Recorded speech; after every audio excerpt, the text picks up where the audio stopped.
Hi everyone, this is Margot. This is Monday, October 17th, 2016, and I have a most unusual show lined up for you today. I have a guest on the line. Her name is Kristin. She called in to a blog talk show I did a few days ago, the one where I titled it, "You Can Feel It, Something Dark is Brewing." And she was such an interesting guest, and we were talking about different things about how the dark agenda is infiltrating all of society, and especially breaking up the home life, trying to break up homes, the sexual perversion that's going on, and it's all part of the dark demonic agenda. And so we've been emailing, and I wanted to have her on and have her tell where she's coming from, and because she's got some inside experience with this, and I think people will be very interested to hear her story and why we need to really be discerning, and why it's so important that we go to Jesus right now. We are in the darkest times. I believe we're in the end times, and Satan is trying to turn us all around and pervert everything and keep us from knowing Jesus and knowing the truth and being saved, because pretty soon it's going to be too late to make a choice. So, Kristin, how are you doing this morning? I'm doing good. How are you? I'm great. Well, let's start talking. Tell me about a little bit of your background. Now, on the show the other night, you were saying that you were born with the gifting of being able to see spirits and stuff. Is that right? Tell me about that. Yeah, I can see that. There's a veil between our world and the spiritual world. Mm-hmm. For some reason or another, my veil was never closed, and I can see. Even when people have demonic attachments, I can see the spirits, on certain places.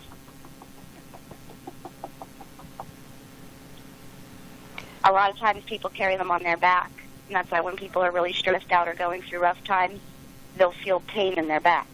I've experienced that's actually an attachment. I've seen that with clients. I mean, when I'm working with them, I'm in the visionary state. I'm pulling off implants, and I'm seeing demonic attachments. It's usually in the back. A lot of times it's in the kidney area is what I've seen. Also in the... Or in their stomach. Back of the heart. I've seen them in the stomach. I've seen them in the back of the head, too. Yeah. Go ahead. And when I was a child, I just never thought anything of it. But as you get older, people start to question these things. Mm-hmm. Then you get labeled all kinds of stuff. Mm-hmm. So I did end up getting put in psychiatric care. Okay. And I also have dreams. I have dreams and visions a lot. Uh-huh. And they were trying to convince me that I was just crazy and what was happening wasn't really happening. Mm-hmm. So they told me that whenever I have a dream or whenever I get a vision, to write down what I see so that they could turn around and show me, look, this didn't happen. Mm-hmm. Well, the opposite ended up happening. Mm-hmm. Every single time that I would call something, it would turn around and happen. Mm-hmm. And then they ended up having to release me, and they're like, well, this isn't a psychosis. We don't know what this is. Right. But it's not what we thought it was. Right. Well, I'm glad... And that went on for a good 6 months of them monitoring me and having me write down everything. Right. I'm glad you got released from that psychiatric care. But that you had to be really strong to withstand all of that scrupulous stuff going on, I'm sure.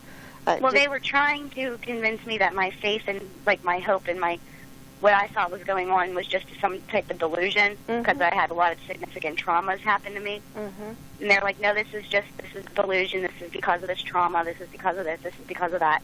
I'm like, no. I'm telling you, I can hear angels or God or whatever, and he's showing me these things. Mm-hmm. And they're like, no, you're not. I was like, oh, no, I am. But you'd had your experiences from childhood, so you knew that these were real. You knew these experiences were real. And so maybe someone else, if they had been opened up and started having visions and dreams, then they would maybe doubt themselves. Well, I mean, at that point, I was all in. At that point, I was under such spiritual attack, and I knew what it was. Right. I was getting sleep paralysis. I woke up one day, and keep in mind that in sleep paralysis, you can't move when you're having sleep paralysis. Mm-hmm. I woke up in the hospital with, like, scratch marks on my arm. Mm-hmm. And they were trying to tell me it was 3 claw marks down my arm, and they're like, you probably scratched yourself in your sleep. Mm-hmm. I'm like, no, I was there. I was experiencing the attack, and you people just keep telling me I'm crazy, and I'm having wounds. Mm-hmm. Then they didn't know what to do. Mm-hmm. What did you do about that experience? Did you explore where those scratch marks came from, or were you aware of where they were coming from? I know exactly where they came from. This was at a point where I was very weak, spiritually, physically, and emotionally. Mm-hmm. And I was, while I was having the night terrors and the sleep paralysis, I saw exactly what was hitting me. It was dark entities, no doubt. Uh-huh. Because I had scratch marks show up on my arm just in broad daylight. I was at the gym. I mean, it was many years ago, but I was at the gym, and I had a trainer, and I was going through my routine, and I was on the treadmill, and everything was fine, and then I looked down, and there were these 2 long scratch marks that showed up on the inside of my right arm. They were about 3 inches long, and they weren't bleeding, but they were fresh. And I showed them to her. I said, is there any way I could have done this? She goes, nope, and she was flipping out. But yeah, so I've experienced that. This is real. This is real stuff, folks. Okay, go on. What I have learned in battling with them is that, honestly, the more attention that you pay to them, the stronger that they become. Mm-hmm. And I don't know if anybody's familiar with, like, Catholic exorcisms or the way the Catholics handle it, mm-hmm. but they will tell you straight up to not pay it any attention, mm-hmm. because they feed off your fear. Mm-hmm. And the more fear you show them, the stronger that you make them. Mm-hmm. Basically, they only have the power we allow them to have. Mm-hmm. And that came with a lot. I've had cupboard doors slammed shut. They really messed with me for a while. Mm-hmm. And one day I was like, you know what? I don't even care if you're there anymore. Mm-hmm. And then it was like everything just stopped. Mm-hmm.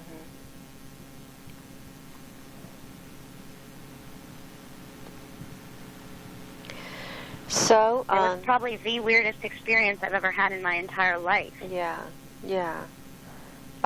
It sounds like it.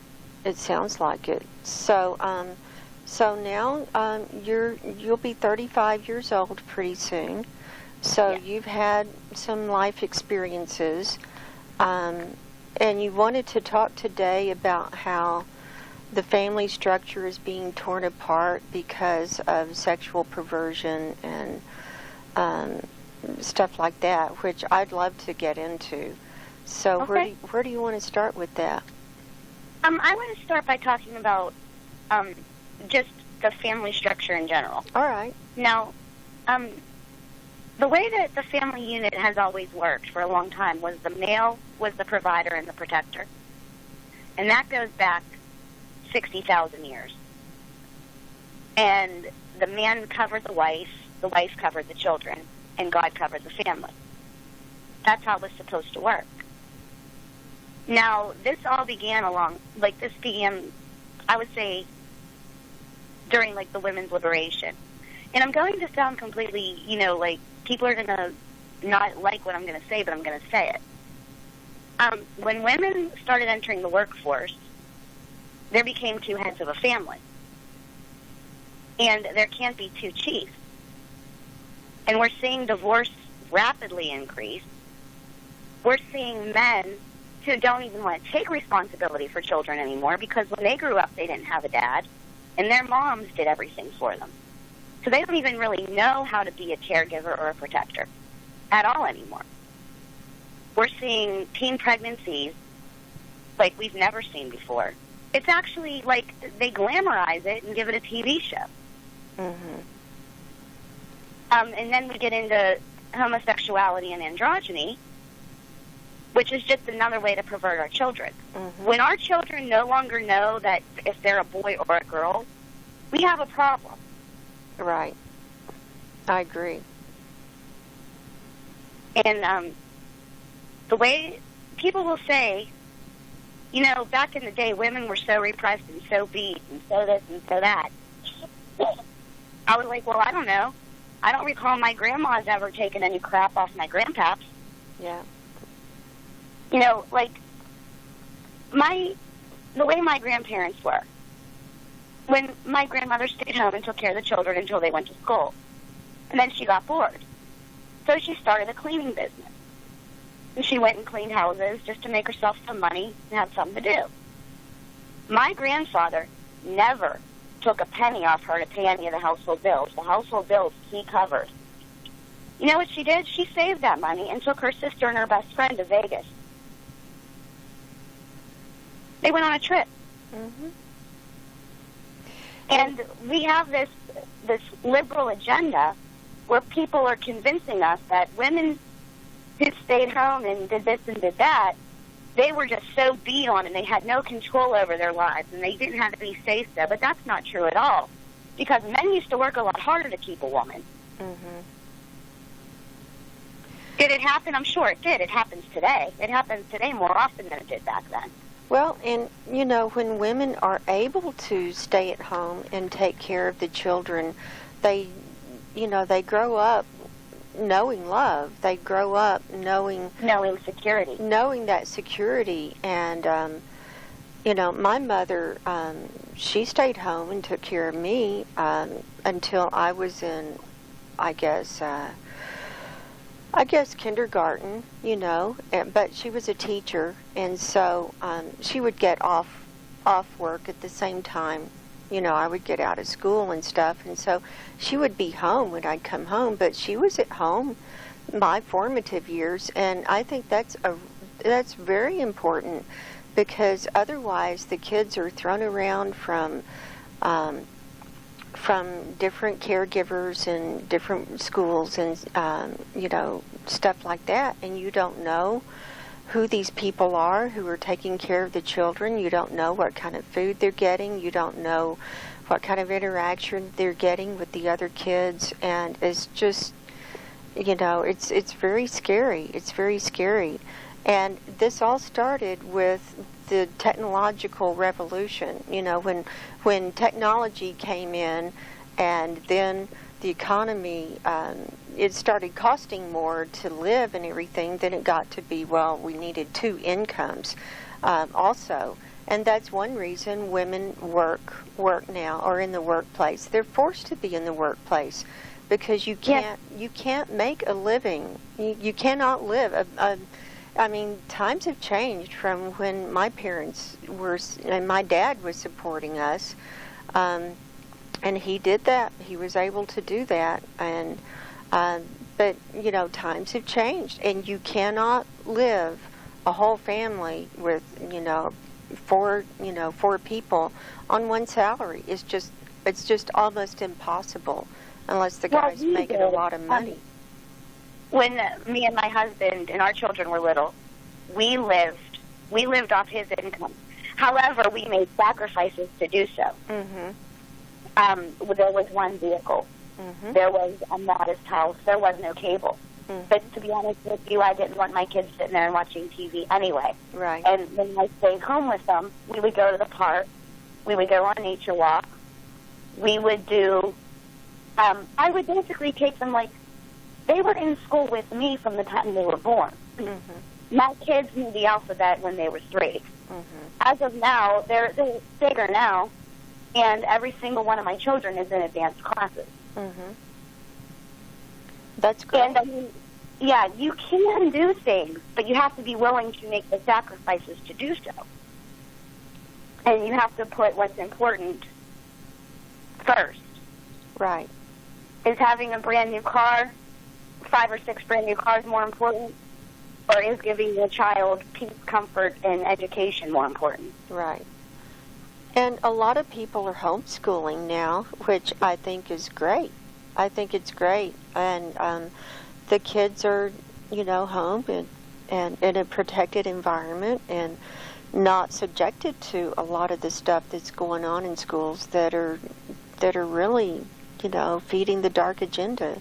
And the vaccinations that they're required to go to school, that's crazy. I mean, it's killing them. It's killing them.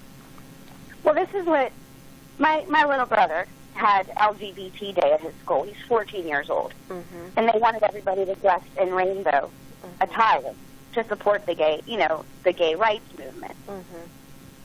Which, I'm going to be honest with you, I really don't feel like who you sleep with is a right. I think, the government doesn't really need to be involved in any of that. Just do what you want to do. However, people are pushing this. There's no reason why a 14-year-old boy needs to be exposed to adult political sexuality. And not only that, but our children can sit there and tell you why people are transgendered and how that happens, but they can't add or subtract or spell anymore. Yeah. I mean, whatever happened to the schools taught reading, writing, and arithmetic, and then the parents dealt with the values. Right. And, homosexuality has been around since the beginning. It's not like it's new. And I mean, we've dealt with it, and it's been around since the beginning of time. And why now, all of a sudden, homosexuality is like it's like people with a disability, they have a right. No, I'm not putting down anybody with a disability. No, they do have certain rights with the laws and stuff that are put on.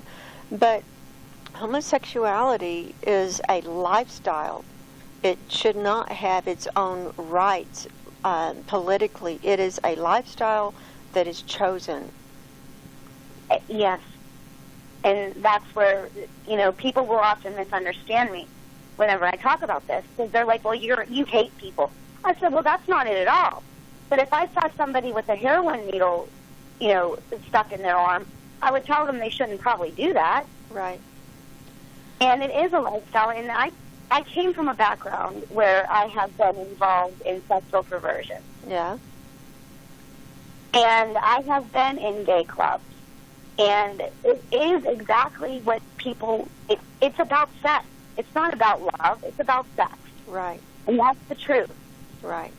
We've given sex this whole subculture of just do whatever you want to do.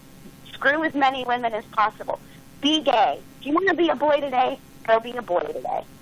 And I was even like a tomboy when I was a kid, and that's what they used to call us. They used to call us tomboys. We'd, get the short hair and be up in trees.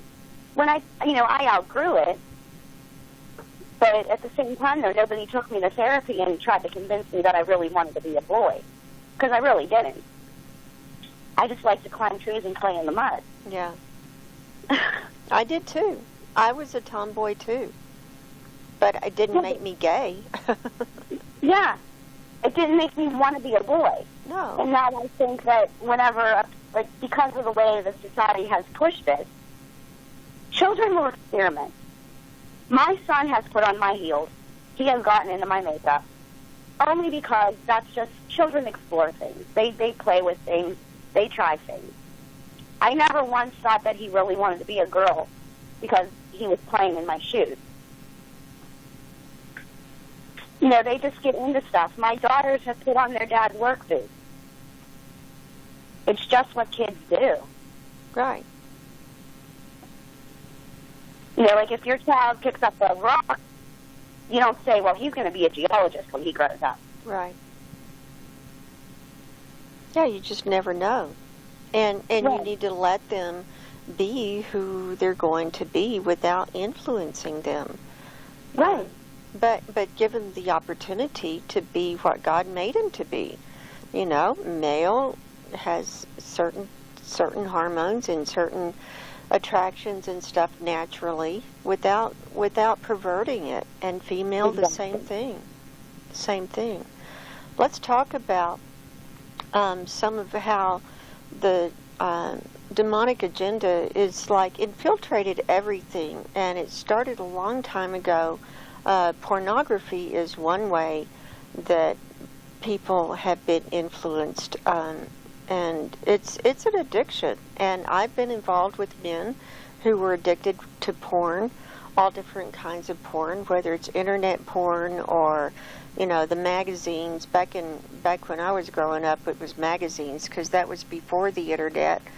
But that's, first of all, porn is debasing and degrading to the women, and they're doing it for the money, and they're not normally wanting to do it for any other reason. They're doing it for the money, or they need the money. They're in a tough place, and it's good money. I wouldn't know, but I assume it's good money.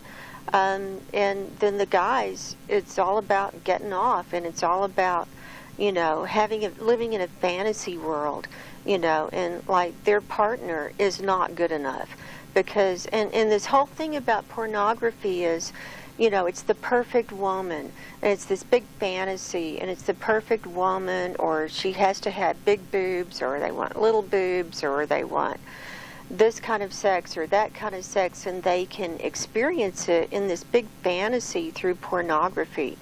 And it makes their partner feel inadequate, and like they're not good enough, and you don't love them, and this whole thing, and it sets up this whole abuse thing. It's like emotional abuse, and I think it's awful.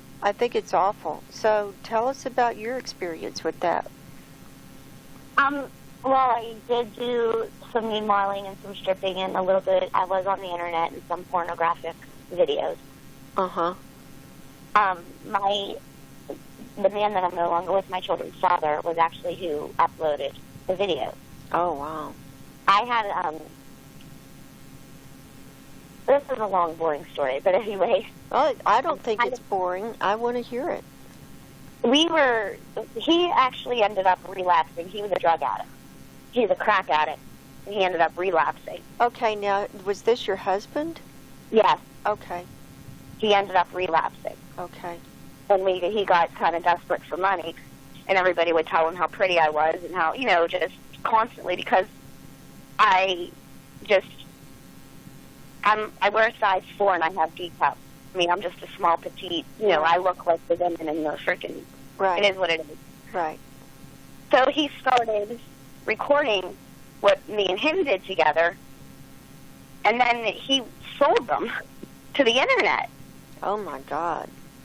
And that's actually how I got started in that. Yeah. And then we ended up splitting up, and I just stayed in it. Yeah. Because I needed money. Right. Right. It's and just I was already there. It was already out there, and it was out there by the person that I loved the absolute most. Right. And I'm going to tell you, I felt so degraded and so used. And not from the men who would make comments on the videos. It was from the one I loved who even exposed me to it in the first place. Mm-hmm. And you are correct, where we live in this world where people are so perverted. I cannot walk down the street without hearing somebody's comments. Right. I wear sweatpants and big hooded sweatshirts just to cover myself up. Mm-hmm. And guess what? That doesn't work either. No.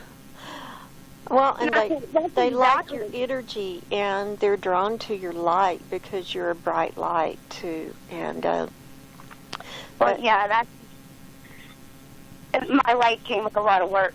Yeah, yeah. A lot of meditation, a lot of getting close to God. Right. And a lot of asking. Yeah.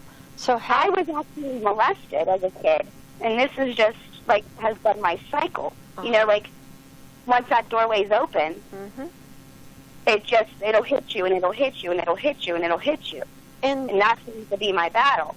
And the reason is because it's like your energy is shifted. When you experience abuse as a child, it's hard for you to separate love from sex. And It's hard for me to separate love from fear. Mm-hmm. Yeah. I am very drawn to men that most women would fear. Mm-hmm. And I confuse love, like I have to be afraid of my partner. Mm-hmm. And it's just the weirdest thing. Mm-hmm. But this is something I'm personally working on because I don't want to be like that anymore. Right, right. And so that's really ingrained deep inside someone because it's stuck in your emotional body and in your, in all the memories of the cells and everything. Then you get around a guy with that same energy and it triggers that. And then all of a sudden you don't know why you're attracted to that person. You know you shouldn't be, but you're triggered and it's like you can't stop it. But it can be healed. It can definitely be healed. Well, that's why I go to women's group, and at this point in time, I'm just trying to not get involved with anybody at all, period. Right. Because I did backslide, and I'm going to be completely honest with people. I backslid a lot. Mm-hmm. And I didn't know what to do. I just felt so lost and alone, and I went through this whole experience, and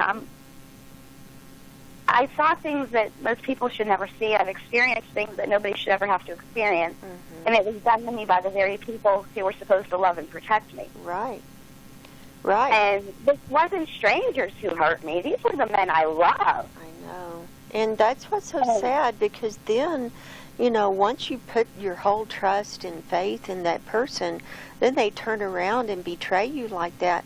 How can you learn to trust your own emotions? How can you trust yourself? It's hard.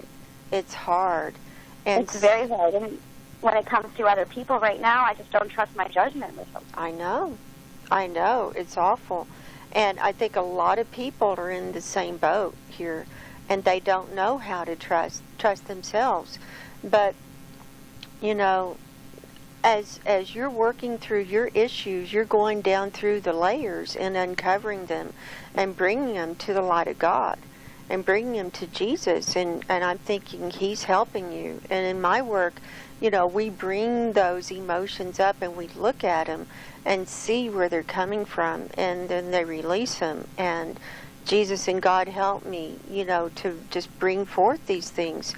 And once it's brought to the light, it's like you can understand it, and then you can release it and know that you can be filled because you have that divine spark in you. You are divine. You have that same divineness that Christ is, And once you really get filled with that, it's like you can take your time and say, okay, this feels like an old feeling. I'm being triggered. I'm going to take my time. And is this for my highest good? No, it's not. I want to go with my highest good. I want to take the high road. And the more you do that, then the more the old patterns fall away. And it's hard. It's like anybody can want you for your body for 5 minutes. Right. Anybody in the world can. Right. It's That's not love. Who loves your soul. Mm-hmm. And that's what I want in life. And when I say these things, people think I'm harsh or people think I'm being judgmental. But I'm just telling it like it is from my own experience. Right. And I'm going to tell you something else, too. 98% of the people who are sexually involved in all this stuff is because they've never known love or security. Right. And, thinking that using women is good or playing with them is good or the more attractive a woman is, the more status you get. You know what? Women are all beautiful. Deep inside their souls, they're beautiful. Mm-hmm. If you get somebody with an attractive look, that's supposed to be a bonus. That's not supposed to be mandatory. Right. That's right. And, it's all about sex. Now it's all about sex. People aren't even looking for love. They don't know what love is. And that's how it's all been perverted. It's all been turned upside down and inside out. And Hollywood has done a great job at brainwashing us into thinking this is how it should be. And if you look at Hollywood and the stars and, they a whole lot of them participate in these satanic rituals. It's these big orgies where everybody does anything they want. You remember the movie Eyes Wide Shut? Remember Yeah. that one? Yeah, it's like that. And it's a whole dark agenda, and it's being satanically controlled from, I believe, from other dimensions. I truly believe that. And it's, and when you have sex with someone, you're picking up all their energy and all their demons and all their attachments. So, Exactly. People don't understand what marriage was in the first place. No. Marriage was a contract. It was a promise between two people. It was basically for the purposes of furthering families. It was for children. It was for bringing up, holding on to the DNA and the traditional line. Right. And now marriage is just about getting tax write-offs and sharing insurance. Well, really? Or, how much you can get from the other person. Like, there are women who are gold diggers. There are men who use women for money and status and power and everything. I mean, it works both ways. And it's so, and that's demonic. That is demonic. It's the demonic influence rather than looking deep inside the person and appreciating them for who they are, spiritually as a loving spiritual being. And the problem is, you have to know yourself first, and you have to recognize that beauty inside yourself before you can find a partner like that. Otherwise, you just keep going. So how did you get out of that internet porn and everything? I just stopped doing it. I mean, it's not like anybody forces you to. You do it at home, and you upload your own videos. Right. It's like, I just don't want to do this anymore. Right. I feel bad about it. Right. Did you have a bunch of... I quit bartending. I quit working working the bars. I quit everything because I was just done with it. Right. And it's all of those things linked together, and so you have to get out of that cycle. You have to stop all of it. And then, did you have some fallout after that, or were you able to get a job, or how? I'm currently not working. Okay. But I'm not really concerned about it because there's an inherent, so I'm okay for now, and that's why I could walk away. Because I didn't need the money anymore. And at this point in time, I'm just, it's been about 4 or 5 days that I haven't been working or doing anything. Because I just wanted to take 4 or 5 days. Days? Yeah, days. This is new. I just quit work. Oh, really? I haven't been involved with the internet stuff in a while, in a couple of years, but I was still working. Okay, still bartending. Okay. But you were working a regular straight job that... Yeah, but I mean, it was bartending. So, I mean, it still wasn't that great of a choice. Yeah. But it was legit. And, bartending, again, even though you're not, doing the internet porn and sex and stuff, you're still in that environment with, a lot of demonic entities hang out in bars. It doesn't matter what kind of bar it is, And so... Well, that's what it just started to really wear me down. And I just watched people die, and they get cirrhosis. And these are, men in their 50s. And they'd be like, well, where's he at? And he fell over from a heart attack. Right. And I wasn't working in a club, and with the young people. I was in a neighborhood, sports bar. Basically in a small town where people would go after work or whatever, and just, so, I mean, it wasn't really that type of bar where everybody was just, grinding and things like that. It was just a neighborhood hangout, I would say. But still, it attracts those entities. It's still there. Yeah. And I just had enough. Yeah. Well, you'll find the right job. You will. I have faith that, you'll find the right job, and it'll be a much better environment for you.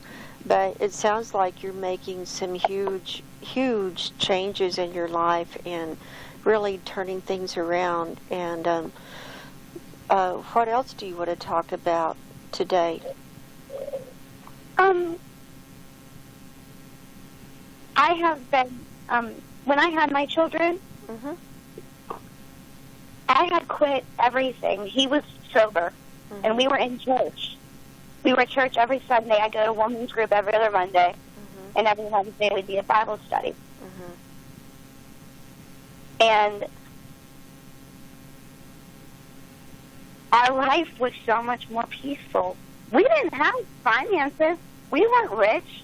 Mm-hmm. You know, we did what we had to do to survive. We didn't have filet mignon.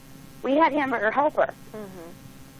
But at the same time, though, it was the most peaceful that I've ever felt in my entire life. Mm-hmm. And then that got torn apart because of drugs and yeah, sex. so that's when he backslid. He backslid, and then that started falling apart for you guys. He backslid, and he became this whole other person. Right. I was getting beat up. Oh. I was getting hurt physically. Yeah. I would tell him I wouldn't want to have sex. He'd climb on top of me anyway. Right. And, you know, that was a big trigger for me just to backslide as well. Well, and that's rape. It doesn't matter if you're married to the guy or not. If you're not wanting to have sex at that point and he insists on it, and that's rape. Well, I know it's rape, but it's very hard to prove in a court of law. You can't because prove it. whenever you're laying in bed next to the man you live with, I know. they don't want to hear that. I know. And they tell us that women have rights and women are protected from abuse, but I'm going to tell you, they're really not. Right. If it becomes a he said, she said, and like I said, I lived with that man. Right. He paid my bills. I didn't work, he did. Right. But, you know, nobody wants to hear it. Right.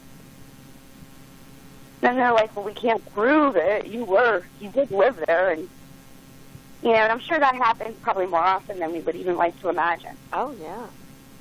But he didn't get like that until he started using the drugs again. Well, and the drugs are a doorway to being opening up for demonic attachments. And I was married to someone who he would shift.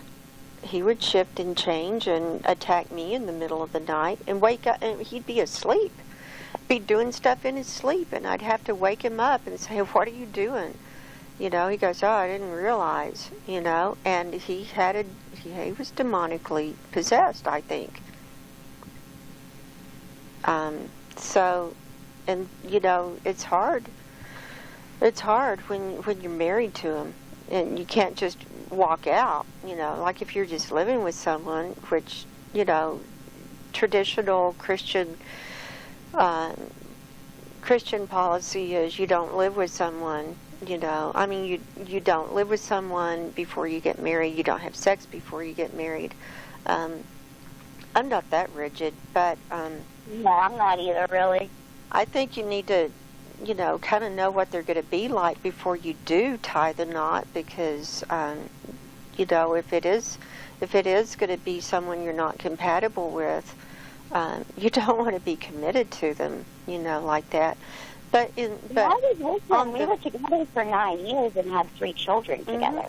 Yeah, and it wasn't a whirlwind relationship. This was a long-term commitment. Yeah, and so but case in point, you know, the drugs are a doorway, and something triggered him, and he did the backsliding. So this is how insidious Satan is, and how, you know, he'll take that person's weakest part and their addiction and just go right in and do the attack.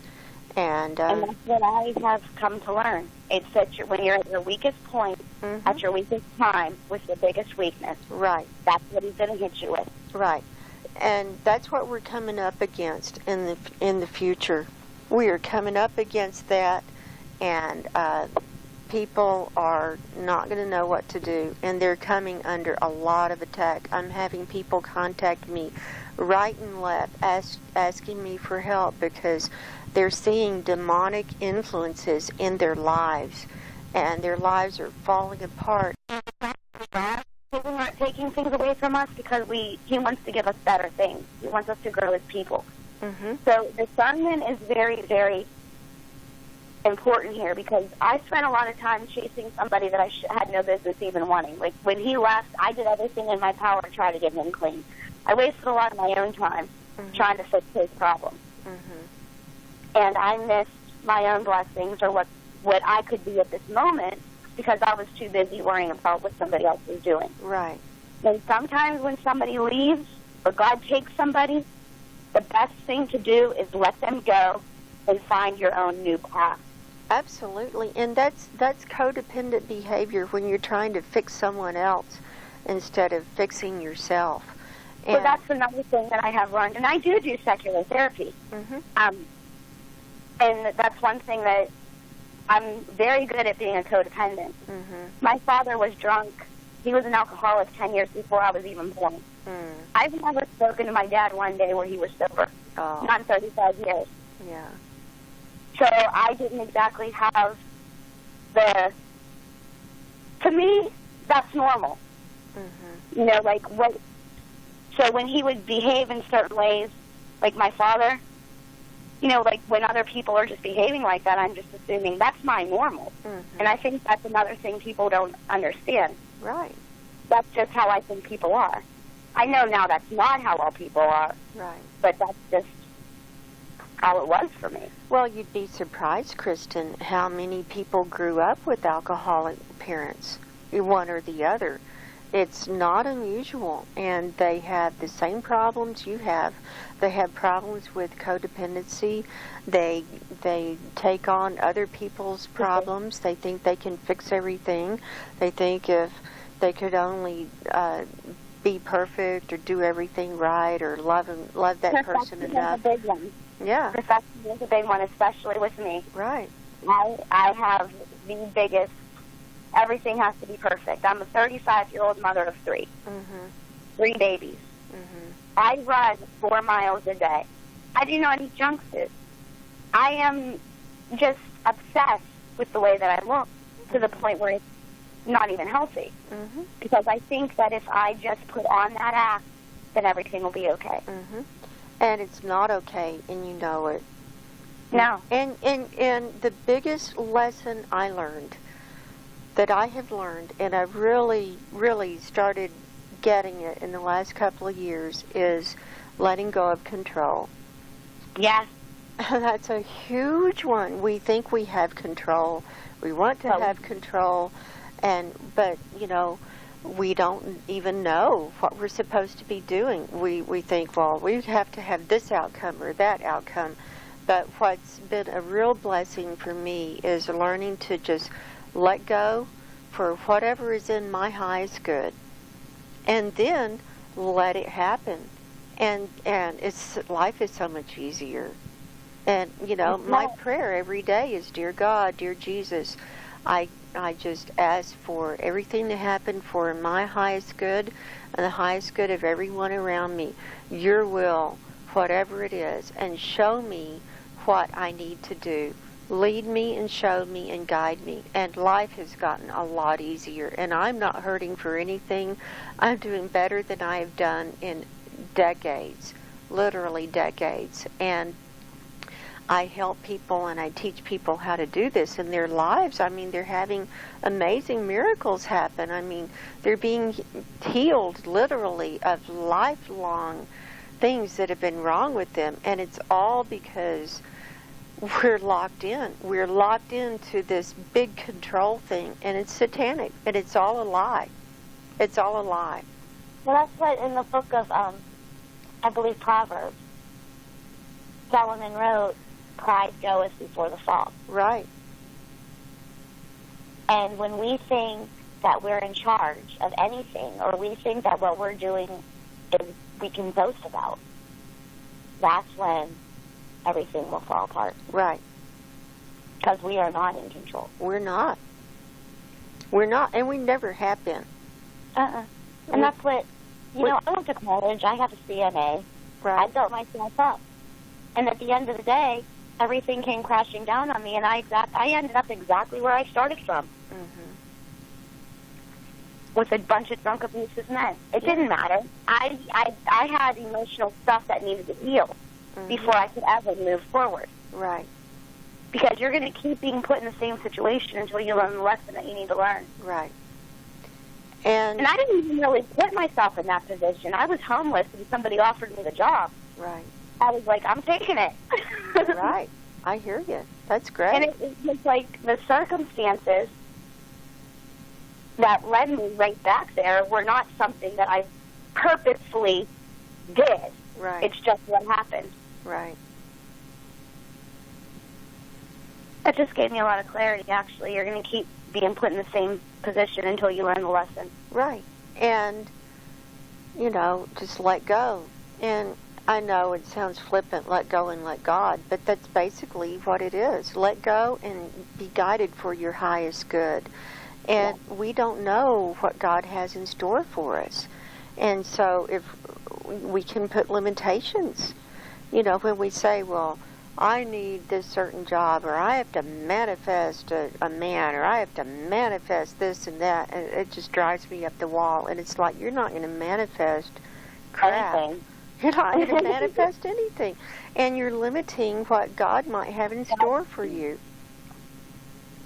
That's what, you know, we think we know what we want, and then we get what we want. That's what my mother used to always say, that. Be careful what you wish for, you just might get it. Right. Because my mother's father was extremely abusive. Mm-hmm. Like, very controlling, very rigid. Just, you know, he was just horrible to my mother. Mm-hmm. And she wanted out of her house. She said, I just want to move. I just want out of here. And this was before I was born. Mm-hmm. Lo and behold, she gets pregnant in high school. And then moves in with my dad, who was a 26-year-old alcoholic. Mm-hmm. And she got what she wanted, but it was out of the frying pan and into the fire. Right. Right. So, and sometimes we wish for love, and then we wish for this and we wish for that, and it's the wrong person. Right. It's the wrong situation. It's the wrong time. Right. We can't.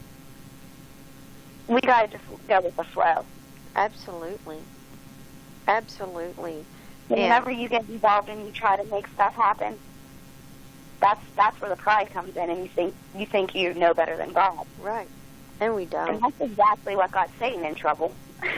I agree. And that's how everybody gets in trouble. Yeah. And we can't fix anyone else. We can only work on ourselves.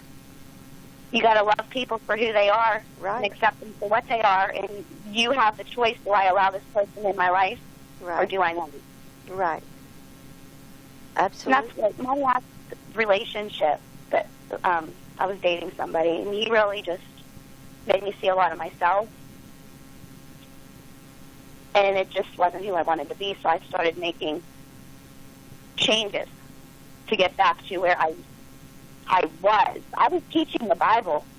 I studied for 7 years, and I was teaching women, and everything just went to, and I'm like, what made me happy?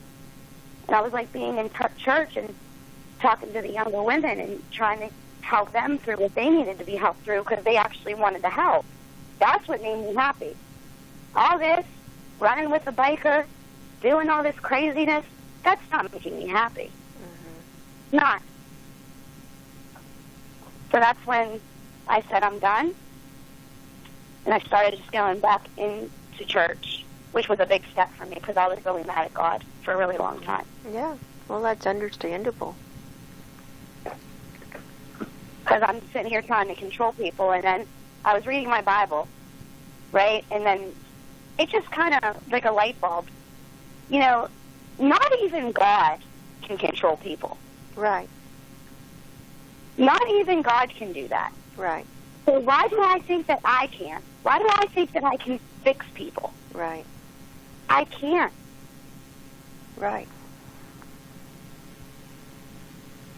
I mean, I don't know what the heck with this I was thinking, but I'm like, well, let's pick up the alcoholic that I'm 5 years older than with some vast amounts of issues, and then see where that goes. Right. I knew it was going to be bad from the gate. Right. And the problem is, you see, what I had a problem with was I would see the potential in someone. And I'd say, oh, well, they're so sweet, or they're so loving, or they're so good in bed, or whatever. And, but if they would only stop smoking pot, or if they would only stop drinking, or if they would only do this or that. And it was wrong. You cannot change another person, and it's not your role to change that other person. They have their life to live and their path to go down, and you can't change them. No. And that's another thing, too, because we don't know what their path is. No. And I believe that we do pick our own path, though. You can make good choices or you can make bad choices. I mean, Right. There are certain things that we do have control over. Right. Yeah, God does give us free will to make our own choices, but to work in concert with Him, Exactly. to work as a partner rather than just being like thrown out to our own whatever happens. Right. And sometimes even when you're making the best choices, your life will fall apart. Right. Like I said, I was a housewife. I was a stay-at-home mom. Yeah. I wasn't out there drinking. I wasn't out there lying. I wasn't out there cheating. I was taking care of my kids. I was going to church. I was paying my bills. And I was making dinner every single night. Mhm. And even when you're doing everything right, there's no guarantee. No, and because your life was that happy life also depended on your husband and your partner, and he had his own choices that he made, and he made a poor choice, and Yeah. then everything that broke that agreement with you guys, and you couldn't stay in that. No, I couldn't stay in that. You couldn't. There's no way you could stay in that. This wasn't he had relapsed before for a minute. Mm-hmm. And then he went to, he got the help and he got the treatment and he got sober again. And that was the second time. Mm-hmm. And the second time was way worse than the first time. Yeah. Because the first time there was a lot of tears and it was a lot of on his knees and he was so sorry. He just needs help. He just needs help. Mm-hmm. And I loved him. And it was quite shocking to find my rent money gone and crack in my house. Right. Believe me. Right. It wasn't something I wanted. Right. And then he was crying. He's, I'm so sorry, I'm so sorry, I'm so sorry. Please help me. Mm-hmm. I couldn't leave him like that. I loved him. Right. And then at the end of the day, he just got sneakier with the drugs. Right. And then it didn't become an I'm sorry anymore. It became a mind your own business and get out of this room. Right. And it went from I love you and I'll never hurt you to smacking me in my face. Yeah. And it just went completely the opposite direction Right. from what it was. Right. And abuse only gets worse. Yes, and that's what I know. It starts I got thrown with, down a flight of steps and slammed off a wall, and that was the end of it. I was done. well, I'm glad you got out and you had the strength to get out. A lot of women stay. I've been in women's groups, and abuse starts to be honest verbally. with you, yeah. But to be honest with you, if I would have known that he was going to end up with our children, because I didn't have an income, I had nowhere to go. Mm-hmm. He moved in with his ex-wife, and they moved into her dad's house, so he had a home. Mm-hmm. He had stability. Mm-hmm. I was in a shelter with those kids, and when I had nowhere to go, no financial, no anything, they handed him the children. Oh. And if I would have known then what I know now, I probably wouldn't have left. And I'm going to be honest about it. Yeah. Because I did go to the women's shelter. Yeah. And unfortunately, whenever he got legal custody of the kids, I was no longer eligible for any type of help. Oh. No housing assistance, no anything. Yeah. Because the children were no longer an issue. Right. And that's when I broke. That was my breaking point, when they handed him my kids. And they didn't care if I knew he was on drugs. He could hold a job, and he didn't have any criminal history. Right. It doesn't matter what you know. Right. It matters what the court thinks and what they can make it look like. Right. And when you're dealing with addicts, They're very good at making it look good. That shows the corruption of the legal system too. I think the legal system is very corrupt, and also, I mean, it doesn't mean it's fair. It's whatever they decide. Yeah. The law has nothing to do with fairness. I've worked in the legal system. I worked in the legal system for 8 years, and I've seen it. I know. Right. And it's like who you know, and who the attorney owes a favor to, or who the judge owes a favor to, and who they're aligned with, and who knows what kind of demonic entity is controlling the judge.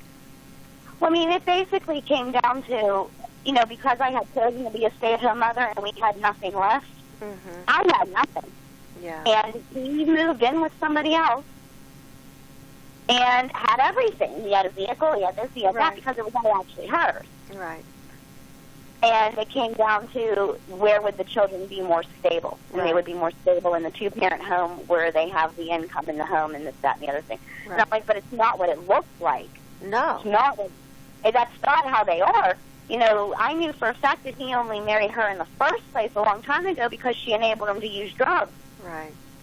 And I went and I took all his stuff. I took it to the police department. I had it tested. It was all cocaine positive. Took that to court. He said I could have found that stuff in the garbage anywhere and then try to blame it on him. Right. I'm like, so it didn't even matter. I mean, I took his drugs to court. Yeah. I took police reports to court. Yeah. That wasn't even enough. No. So, there's nothing you can do at that point. No, there's nothing you can do. And, he looks good on paper, but underneath it's totally different. Well, that's what he had. He was the one with the money who took care of me.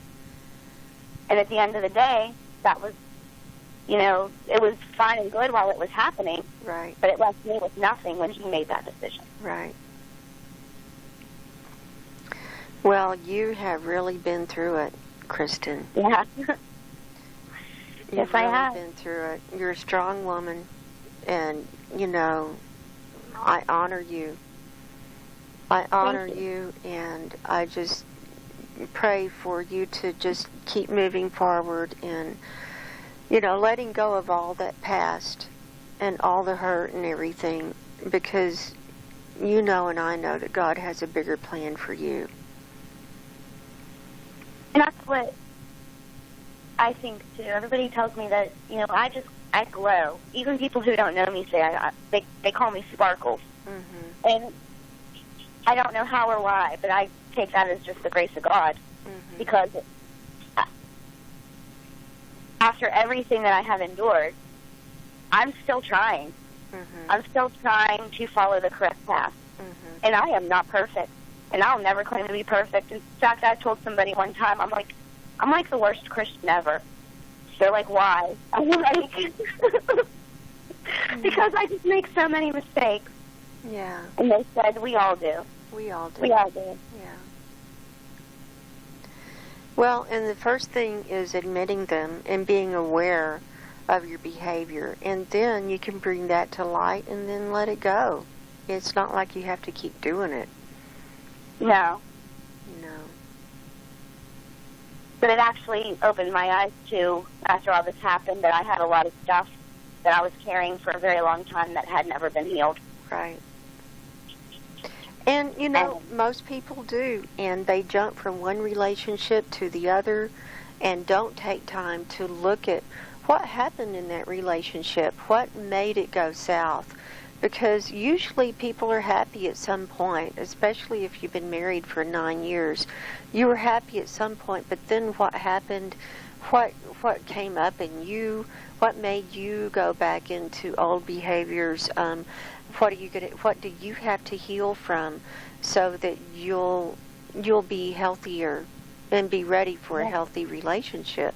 Because until you really take the time and do that, you're going to be, dragging all that baggage around. And that's what I found. I'm 62. I don't even try to date anymore because most of the guys that I meet, they've got so much baggage. They've got baggage from 3 or 4 ex-wives. They've got kids. And, it's like, or they'll have a wife that died and they're like, oh, I'm so grief-stricken, my wife died of cancer, and it's like, well, that doesn't mean that he's a good person or someone I would want to be involved with, just because he's a widower, and it's like, I'm done.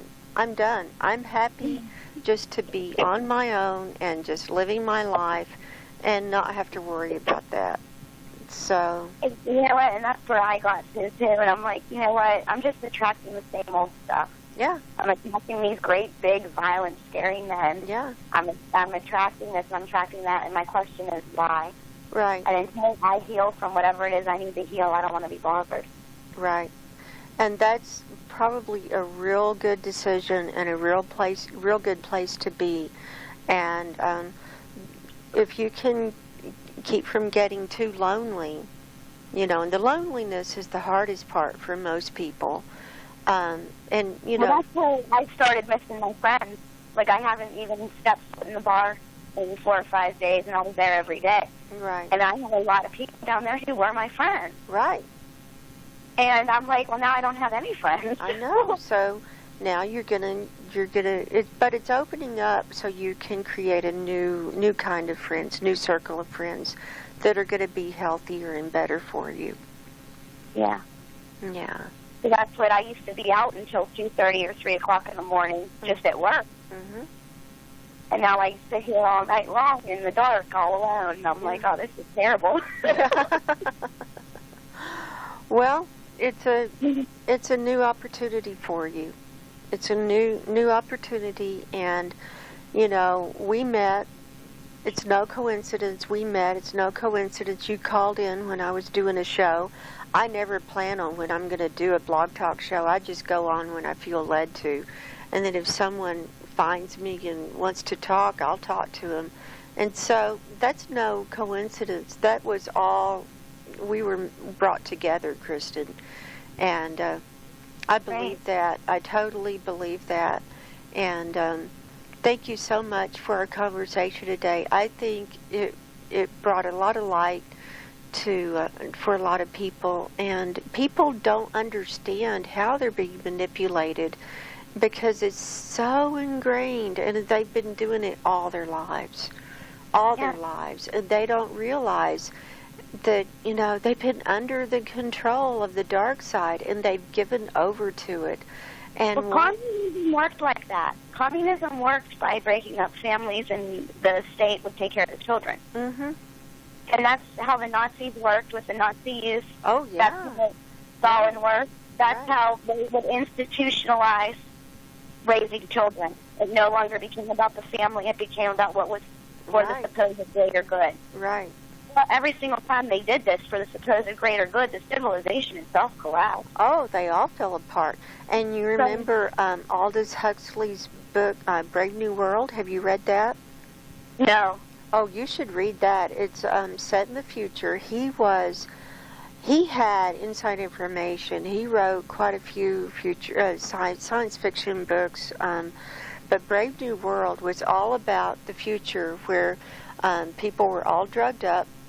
The only reason that they had sex was just for fun, just to have an orgasm.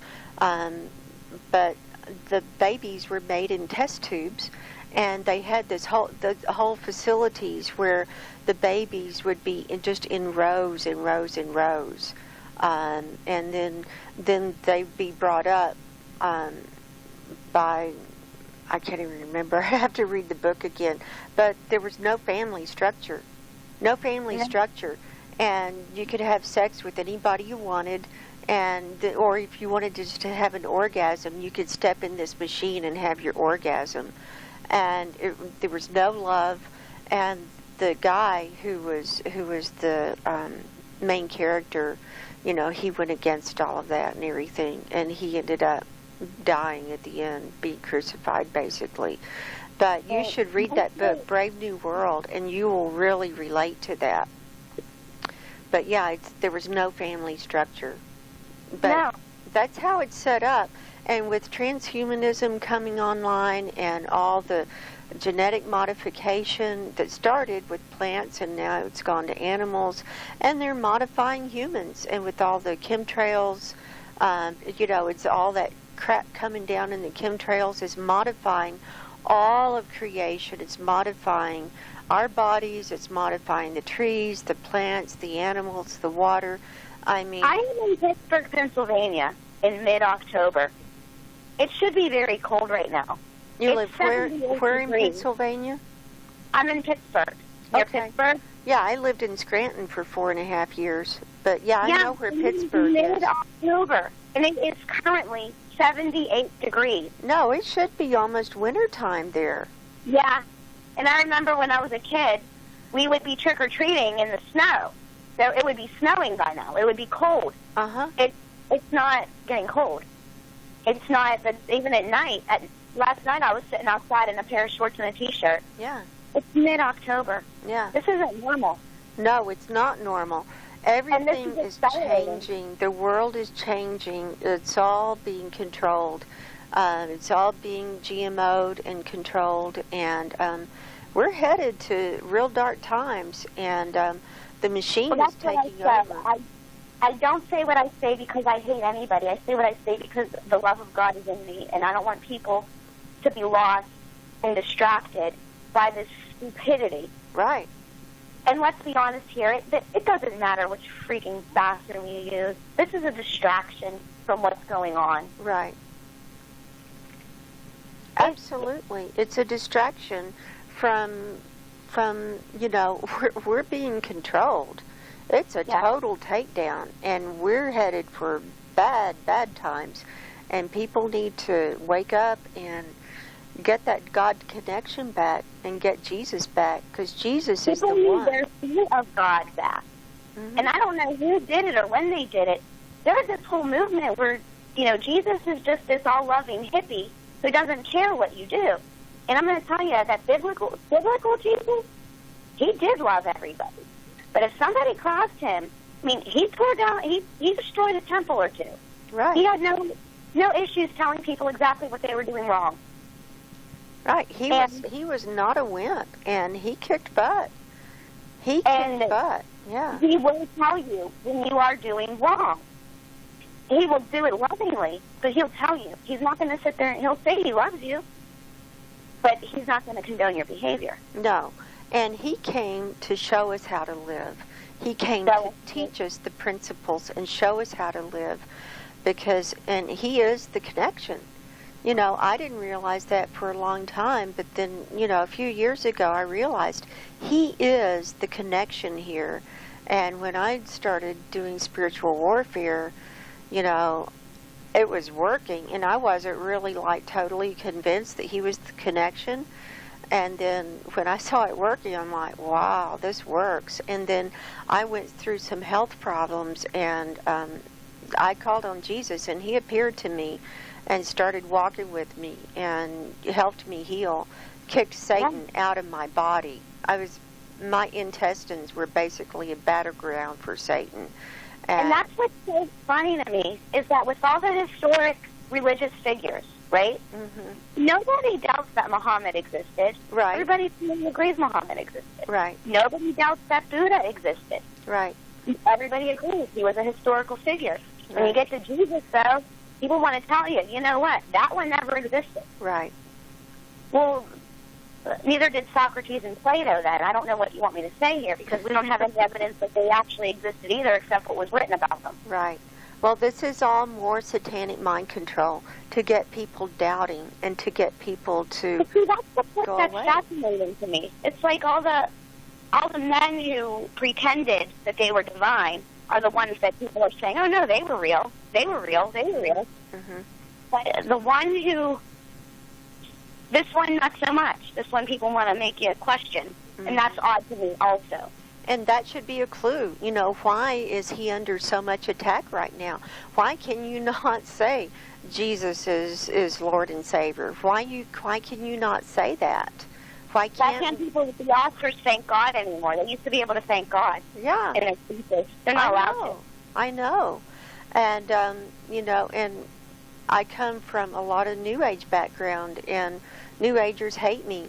hate me with this message because, you know, I realize that Jesus is the connection, and this is why my work with people is so powerful, because I call in Jesus and God and the angels in every single session, and when people agree to it and they are open to it, I mean, they're letting go and they're feeling that energy, and they know that this is right.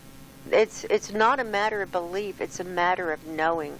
And once you experience it, you never go back.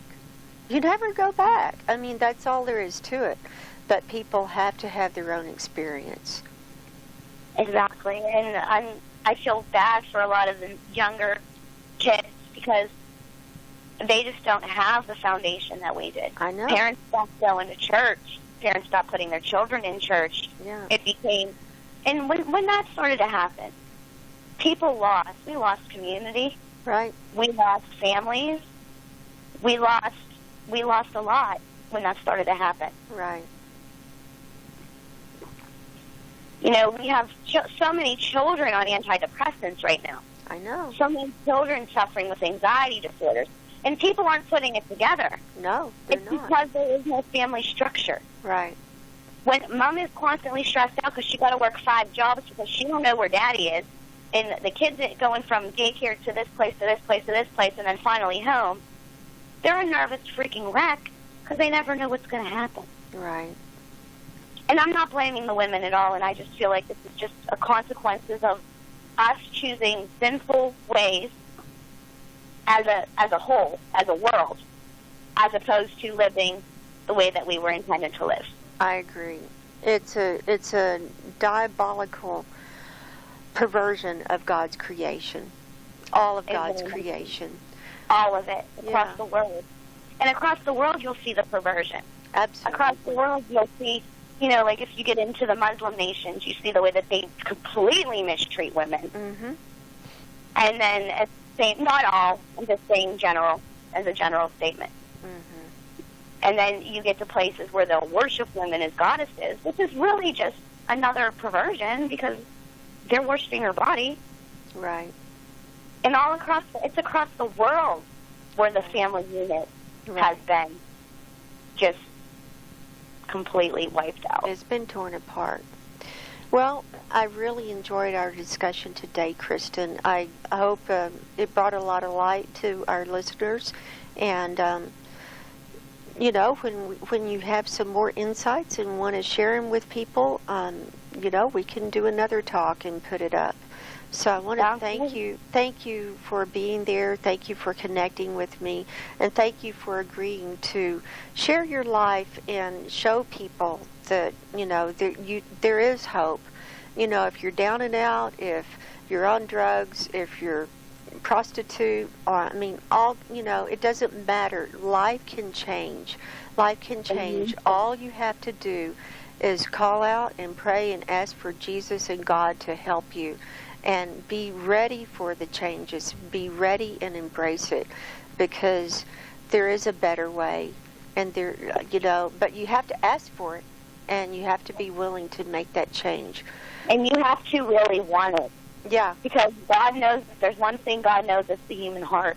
He knows. And if you're asking things out of selfishness, you're never going to get it. You have to make that commitment, and unless you do, it's not going to work. Exactly. Well, so thank you, Kristin, and you take care. And do you want to say a prayer? Say a prayer together for the listeners to uplift them. Go ahead. I'll agree with you. I don't know exactly what to pray about. Okay. Dear God, thank you for this day, and thank you for this opportunity for Kristin and I to come together and have this conversation. We just pray that people listening to this, that their hearts are opened and their minds are opened to a new way and a new possibility, and know that they can be lifted up and healed, and that you've healed us, and you're guiding us, and Jesus is guiding us, and He came to show us a better way.